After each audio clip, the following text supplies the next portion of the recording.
విష్ణుమూర్తి మూడవ అవతారం వరాహ అవతారం. ఋషి కశ్యప మహర్షి మరియు తిథికి ఇద్దరు అసురులు జన్మించారు. హిరణ్యాక్షకుడు మరియు హిరణ్యకశ్యపుడు. వీరిద్దరూ శక్తివంతులు, ఇంకా దర్పం ఉన్నవారు. హిరణ్యాక్షకుడు గొప్ప తపస్సు చేసి బ్రహ్మదేవుణ్ణి ప్రసన్నం చేసుకున్నాడు.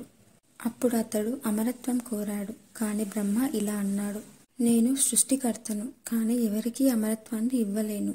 మరణం తప్పనిసరి. అప్పుడు హిరణ్యాక్షకుడు తెలివిగా ఒక వరం కోరుకున్నాడు. ఏ దేవత, మానవుడు, రాక్షసుడు, మృగం నన్ను చంపలేరు అని కోరాడు. బ్రహ్మదేవుడు ఆ వరాన్ని అనుగ్రహించాడు. ఆ వరంతో మరింత దర్పంతో హిరణ్యాక్షకుడు 3 లోకాలను భయపెట్టాడు. దేవతలను జయించాడు. తర్వాత భూమాతను సముద్రంలోకి నెట్టేశాడు. భూమాత నీటిలో మునిగిపోయింది, చీకటిలో కూరుకుపోయింది. హిరణ్యాక్షకుడికి ఉన్న వరం కారణంగా ఎవరూ అతన్ని జయించలేకపోయారు.